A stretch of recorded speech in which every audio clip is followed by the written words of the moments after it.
Përshëndetje dhe mirë se keni ardhur në puntatën e radhës tek unë. Sot këtë puntatë kam shumë të veçantë, duke qenë se kam të ftuar një politikane që unë e kam shumë për zemër, zonjën Majlinda Bregu. Menjëherë pasaj në këtë studio do të vi komediani, humoristi Jul Deda. Do të jenë dy intervista shumë të këndshme, kështu që rehatoni se për 60 minuta jeni tek unë.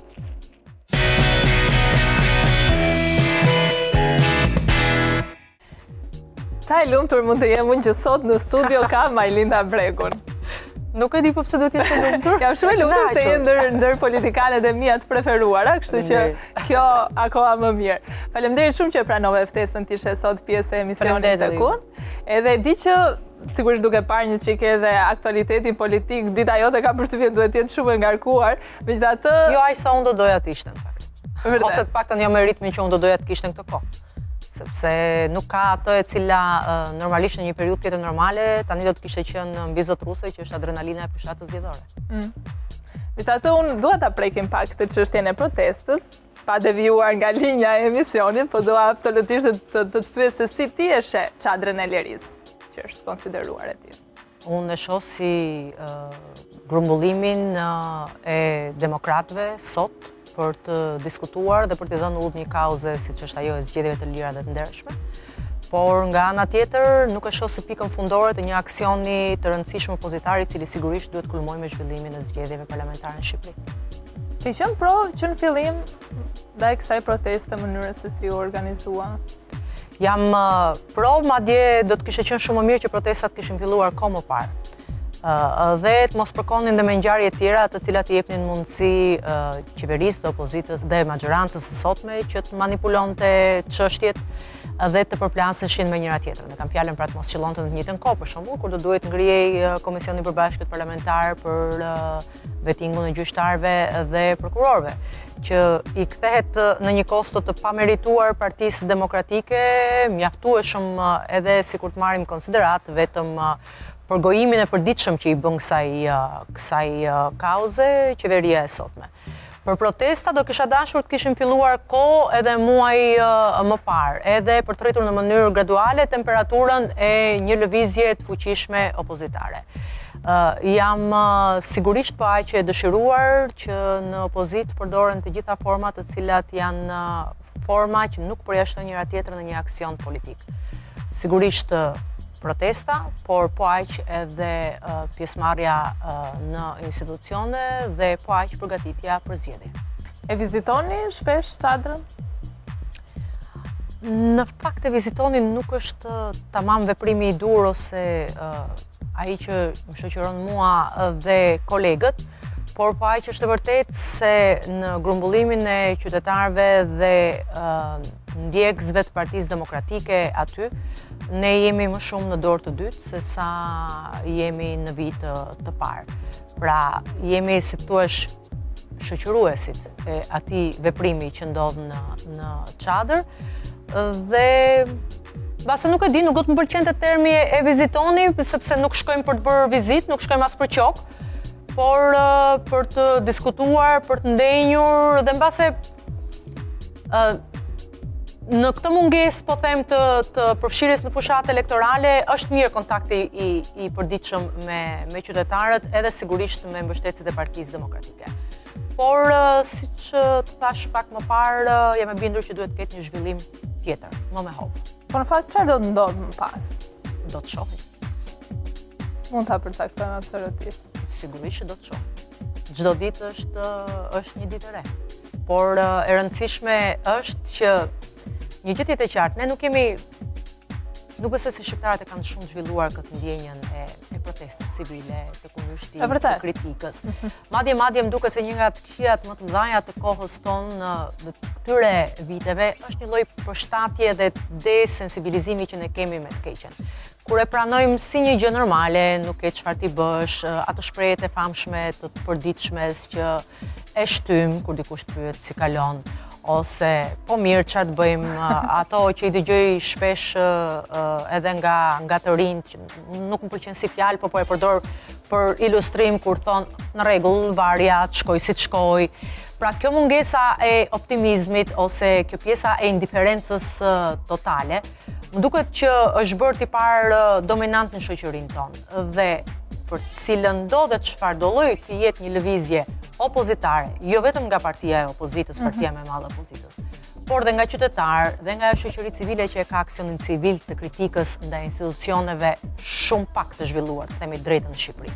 Do të ishte e mirëpritur sepse nxit në një farë mënyre reagimin dhe është një proces krijues mbete për një mendim kritik dhe për të mos i lënë ata që qeverisin, kushdo qofshin, e kujdo qoftë radha, të vegjetojnë në sigurinë që pushteti është i përjetshëm dhe kur ke pushtetin dorë mund të jesh më shumë agresiv, ke të drejtën të abuzosh në mënyrë absolute, ke drejtën që të përdorësh pushtetin e paras për të deformuar të drejtën e qytetarëve për të zgjedhur vetëm një forcat politike, por njëkohësisht edhe për të vazhduar në jetën e tyre të përditshme. Pra, gjitha këto janë të munguara, prandaj për sa kohë ka një qasje e cila të jetë opozitare ndaj veprimeve të njëtrajtshme, të njëanshme, të cilat nuk i bëjnë mirë, jo vetëm demokracisë si koncept në përgjithësi, por nuk i bëjnë mirë zhvillimit individual të askujt. Dhe për më tepër deformojnë shoqërinë, sepse i lë shoqëritë në format e dikurshme të mendimit të njëjtë, të një mendje parafabrikat, ku ai që kundërshton është armiku dhe ai që ka pushtetin është ai të cilit duhet i bësh ojna gjithë ditën. Kështu që është shumë mirë dhe sa më shumë të ketë mundësi për mendim opozitar dhe për lëvizje, mendoj do të ishte në të mirë të gjithkujt. Në politikë po vihet re, si thua, po krijohet një fenomen i politikanit celebritet, që po punohet jashtëzakonisht shumë mirë me mediat, apo jo? E vërtet. Mendoni që kjo është një formë e mirë dhe do të funksionojë për të qenë pranë publikut?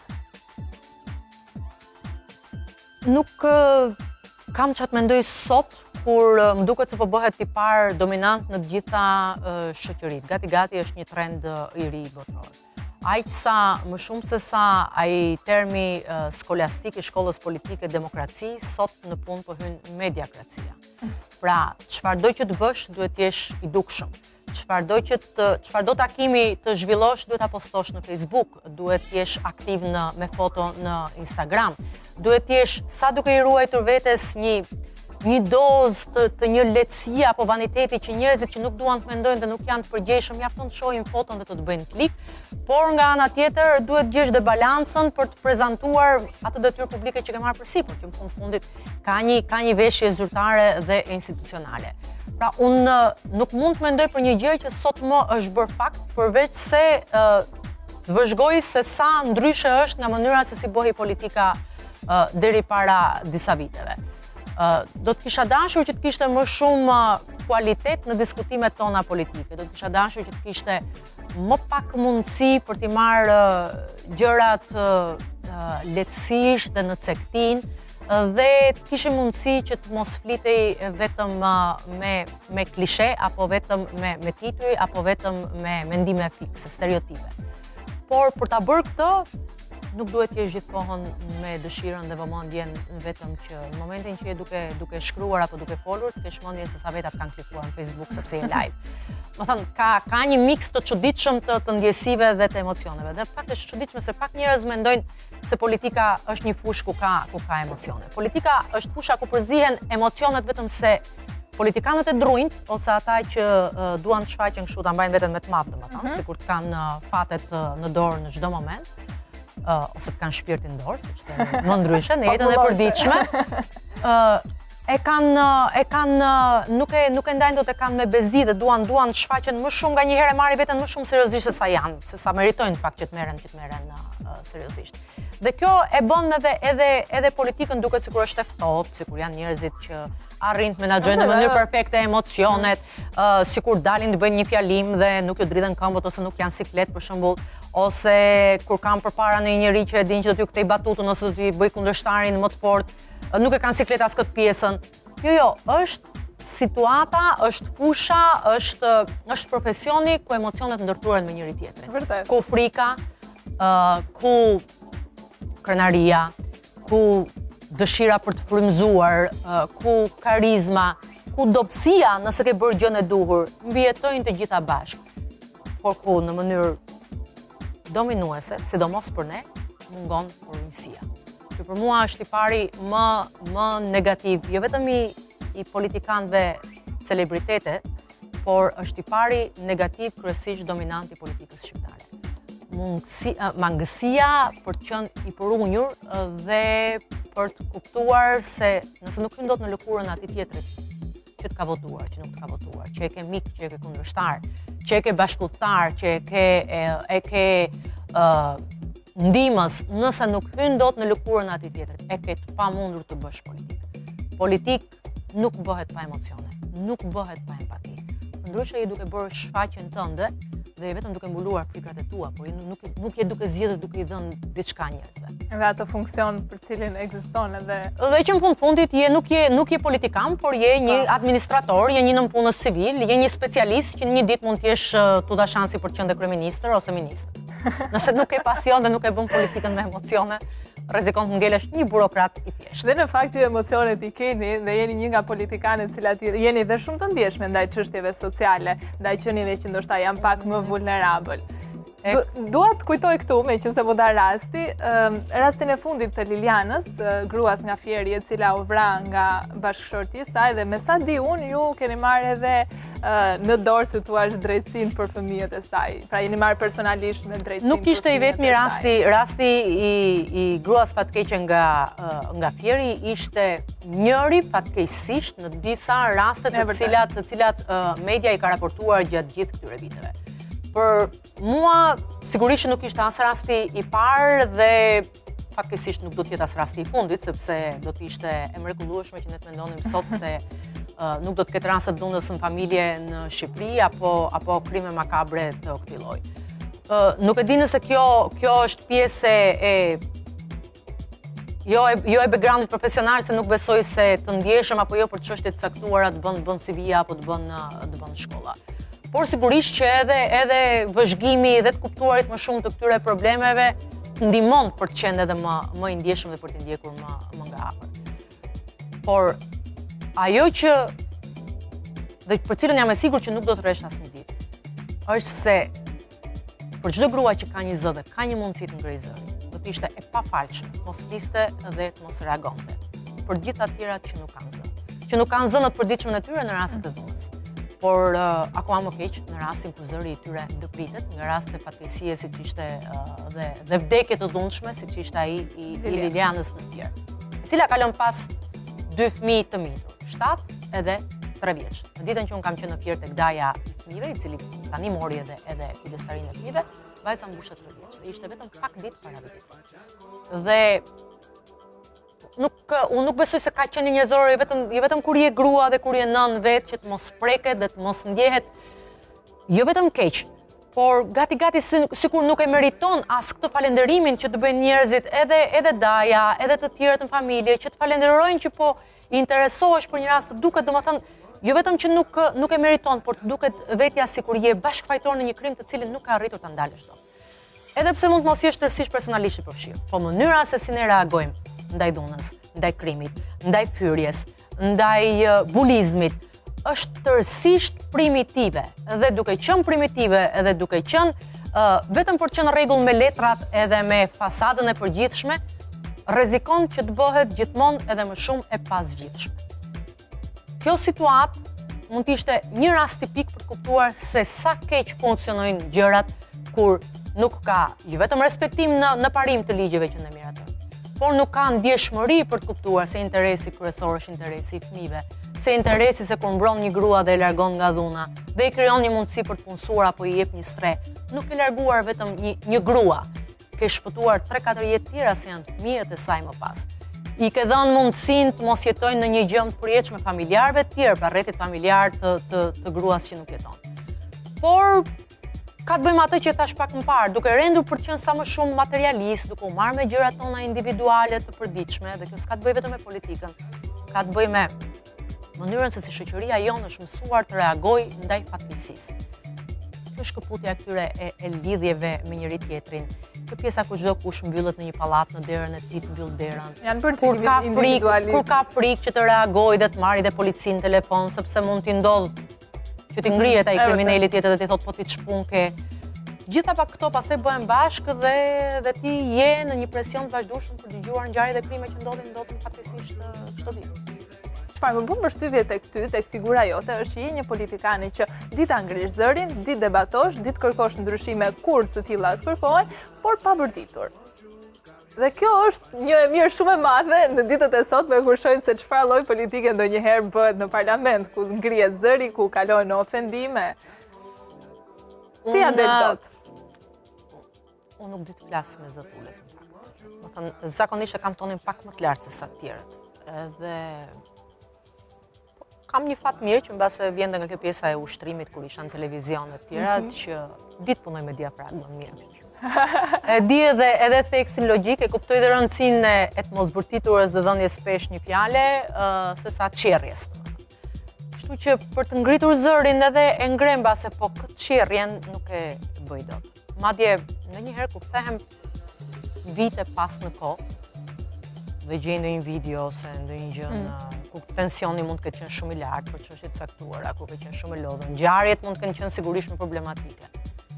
E shoh veten me një, s'do doja thosha disdain, domethënë me një gati mundohem, domethënë jam shumë ashpër në gjykim dhe them po mirë, vërtet kaq pas kam qenë. Edhe kaq shtrik për shembull pas kam qenë dhe shohem po mund ta kisha thënë më ndryshe. Por është ky procesi i rritjes, i brëndësimit, i të menduarit dhe evoluimit të. Po, i zhvillimit i gjithkujt. Domethënë, unë nuk besoj se një njeri në një moment caktuar duhet të thotë që unë jam perfekt tani dhe s'ka asgjë për ndryshuar ose të mos e shoh veten me dyshim ose për të korrigjuar gjëra që nuk shkojnë. Por qëndrimi është një gjë dhe qerrja është gjë tjetër. Bindja dhe të thuash gjërat që mendon dhe bindjet që ke dhe të qëndrosh parimeve që do është një gjë, dhe të qirresh dhe të marrësh yrysh kot ose të nxisësh vetëm hilaritet, nuk më duket se sill asnjë gjë të mirë. Por më tepër që edhe sikur të kishte 1% mirë kjo gjë, në këtë kohë kur njerëzit janë bërë kaq mosbesues tek politika, kur janë lodhur kaq shumë, kur janë bezdisur nga të dëgjuarit e mesazheve thuajse në të njëjtin stil, kur gjithmonë shohin politikan ose më së shumti politikan që janë më të fokusuar tek vetja e tyre dhe se sa të fokusuar ose më të fokusuar tek batuta që duhet prodhojnë dhe që të pëlqehet, duke i dhënë vetes një lloj vetvlerësimi, që kur të shihen pastaj në pasqyrë të ndjejnë që kanë thënë një gjë të mençur, se sa tek ajo që i bën përshtypje dhe që njerëzit duan dëgjojnë. Te ky vandalizmi politik që ne mbas kaq e kaq vitesh akoma vazhdojmë ta mbajmë si trofeun kryesor të ndarjes ose që ndan politikanin e mirë dhe politikanin e qëndrueshëm, politikanin me grind nga një politikan jo shumë i mirë. Të gjitha këto më duket po t'i shtosh pastaj dhe atë pjesën e abuzimit, asaj gënjeshtrës ndjellëse që kemi sjell ne të gjithë në politikë. Nuk kanë bërë gjë tjetër veç se e kanë bërë këtë fushë, e cila për mua dhe për shumë tjerë vazhdon të jetë besim, pasion, e kanë kthyer gati në fushën më të urryer për qytetarët. Nuk po themi vetëm atë ku nuk kanë besim mos e mund të ndryshojë sjelljet e tyre, po jetën e tyre, por në një situatë ose në një vorbull dhe në një arenë ku vetëm debat për mendim politik nuk ka. Është gati njësoj si ato grupet e njerëzve ose ato grupet e gengve në rrugë, të cilët ti mundohesh të edukosh fëmijët që nuk janë pjesa më e mirë në shoqëri, që duhet të shmangen e tjera, të bërtasin me njëri tjetrin gjithë ditën dhe ta gjejnë zgjidhjen edhe nëpërmjet forcës. Dhe në rast se bëhet kështu, pastaj nuk besoj se fiton njeriu në fund ditës. E ardhmja janë të rinj, si është një pjesëmarrjen e të rinjve në politikë? Është një gjë pozitive, kam përshtypjen. Unë këtu nuk e di, kam një qëndrim i cili mund të mos jetë tërësisht i përkrahur nga të gjithë, por kam frikë se nuk e kam shumë gabim. Po mundohem t'ja lë vetes pjesën e gabimit tjetër dhe nuk e di gjithse kush mund të gjykoj. Kam frikë se ne nuk kemi rritur ose nuk kemi munduar që të transmetojmë, nisur ndoshta edhe nga kjo që thash pak më parë, nga kjo zhurmnaja politike e përditshme. Nuk e kemi bërë politikën interesante për të rinjt. Madje nganjëherë mendoj se pjesëmarrja në një parti politike për një pjesë të mirë të rinjve është baraz me një garanci për të kapur diku, për të projektuar veten për një punë, sidomos po t'jetë në një punë që mund t'jesh në një dogan apo pak pushtet, ndoshta. për pushtet, për para, për arritje të menjëhershme të një standardi jetese të cilin çdo njeri ka drejt që ta ketë më të lartë. Nuk është shumë me këto idealet. Pra, nuk është tendenca për të mbërritur dhe për të qenë pjesë e një pazari që nesër t'jep mundësinë të zhvillohesh dhe të rritesh më mirë, të fuqizohesh ekonomikisht, por jo si brëndësim apo si pasurim i vetvetes. Pra, e shohin politikën për të marrë dhe jo për të dhënë diçka nga vetja politikë. Afrohen për të marrë për dikë që nuk dua ti barazoj të gjithë dhe nuk dua as të keq kuptohet si mesazh, por mund të afrohen me idenë që të hymë se kemi më të lehtë për të marrë provimet e shkollës dhe të hymë se do ta kemi më të lehtë edhe për gjetur punën nesër. Si shah, domethënë duke i parë partitë politike sikur të jenë ndërmarrje, si për të gjetur një lloj pune. Dhe kam përshtypjen që ky është dëmi që ne i kemi bërë të rinjve dhe ne i kemi bërë politikës. Sikurse kam një frikë tjetër shumë të madhe. Për brezin tim, i cili mund të ishte brezi i fundit që ndahej nga një e kaluar komuniste me përpjekje ose me të njëjtin stil ku duhet të mësoje, të bëje një shkollë, të përgatiteshe. Edhe me shumë pamundësi gjatë procesit të rritjes. U munduam që t'i plotësonim fëmijëve mbase më shumë teka se sa duke i paralizuar në një farë mënyre për të qenë të zotë për veten dhe për t'i kërkuar gjërat, pra për të luftuar për gjërat e tyre. Dhe kam përshtypjen që edhe ky brez që i afrohet sot ose do të jetë nesër në politikë, nuk e ka kaq shumë dëshirë që të bëjë luftësh, më tepër më duket sikur një pjesë për tyre janë më tepër të dhënë mbas rehatit. Okej, ka luftuar mami, babi, do të përpiqen ata për mua. Dhe këtu shoh vështirësi më të madhe, sepse nuk shoh një mendim politik të lirë, ndryshe nga ai që prej kaq vitesh partitë politike janë munduar që ta lënë si mendim dominant në shoqëri. Nuk shoh një mendim i cili të jetë, nuk shoh një sjellje politike të rinjve e cila të vi si konfrontuese për politikat me cilat ti nuk bie dakord dhe brenda grupimit tënd politik ndaj cilit ke vendosur të jesh. Dhe kjo të them drejtë më shqetëson. Është e tmerrshme. Përveç se them parim që është gjë shumë e mirë që të rinjt t'i afrohen dhe t'i bashkohen politikës. Çfarë roli ka luajtur bashkëshorti juaj? Që për një gruan politik do t'ishte tërësisht e pamundur, them e pamundur, vetëm në mos qoftë single, të qoftë vetëm, të merr vendimet vet, në rast se nuk do të kishte, po them, mbështetjen e rrethit familjar në tërësi. Sigurisht të bashkëshortit dhe bashkëshortes në rastin kur politikanët janë burra, por dhe të gjithë atyre që durojnë dhe të ndihmojnë në orët kur ti, edhe sikur ti jesh në shtëpi, nuk e ke mendjen se po merresh me një gjë tjetër me telefonin. Që sigurisht janë prindrit e tu apo janë rrethi i ngushtë familjar. Por për gratë, sidomos për gratë në politikë, unë nganjëherë them që po aq sa është dy fish sakrificë për gratë që të merren me politikë, duhet të jetë të mërshme për një burrë që ta ketë gruan në politikë. Më thonë, unë mundohem të mos e hap këtë temë në shtëpi, sa herë që ka shpërthime nga im shoq, ose sa herë që ka situata të cilat e di që vinë si rezultat i këtij angazhimi. Ka pas situata dhe më dramatike kur nisëshim për pushime kur unë isha ministre dhe ktheheshim mes rrugës mbrapsht. Vërtet ka ndodhur kjo. Dhe ti vetëm duhet rrije me gojën mbyllur makinë për shembull dhe të mos flisje më, se përveç prishjes së humorit që vajza mund bërtiste që ti na e prish na ktheve, ose në një situatë të duhet ta lihet të shfrynte gjithkohon edhe ai tjetri për këtë pamundësi të madhe dhe pastaj ta lihet që gjërat qetësoheshin natyralisht dhe kaq. Ose situata sot kur sa herë them që është të tmerrshme, domethënë ju them edhe mikeshave që janë politik për e vetëm, them dëgjoj, është të tmerrshme se me çfarë dëgjojnë këta burra tani, them gjithë ditën për ne, janë shumë të fortë me të vërtetë që na durojnë. Edhe se si duhet të reflektojnë, sepse njeriu është qenie që për gjaku dhe për mishi reagon. Nuk mund gjithkohon të jetë nën presionin e gënjeshtrave dhe në shtëpinë time për shembull prindrit e mi, im shoq, ne kemi dëgjuar gjëra makabre, domethënë nuk e di se kur mendoj nganjëherë them akuza politike ose akuzat nisura për politike dhe që mos kishin asnjë gjë me punën time, asnjë gjë politike, asnjë gjë të bërkeq në detyrën që unë kisha, që më janë bërë mua, nuk di të ketë qenë në një rast tjetër në Shqipëri, ose të paktën nuk kanë zgjatur aq shumë sa kanë qenë akuzat ndaj meje.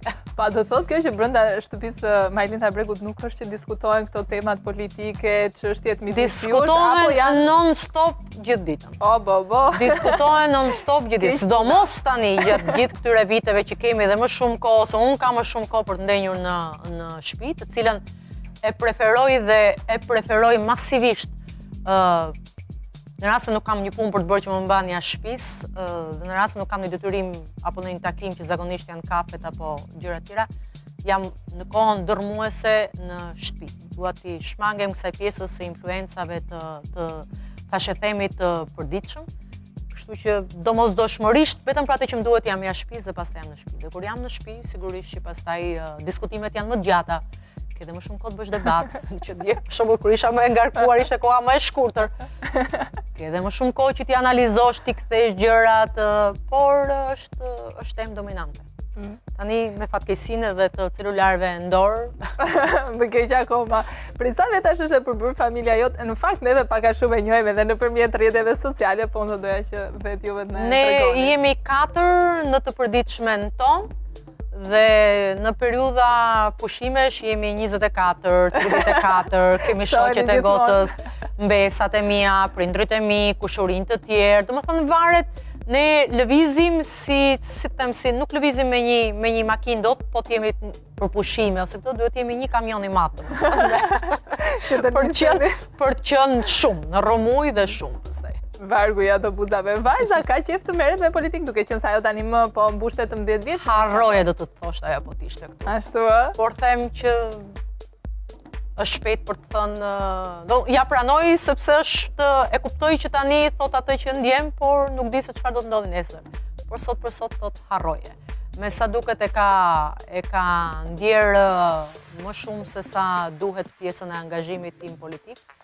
Dhe pavarësisht se nuk e thot, pavarësisht se ka një personalitet të fortë që i pëlqen që ti bëj gjërat vetë, ti thot gjërat vetë, sigurisht ato gjëra që mendon se mund, më shumë mendon se gjithë të rinjt që mund t'i bëj shumë gjëra vetë, por nuk më duket se politika sot për sot është në planet e saj.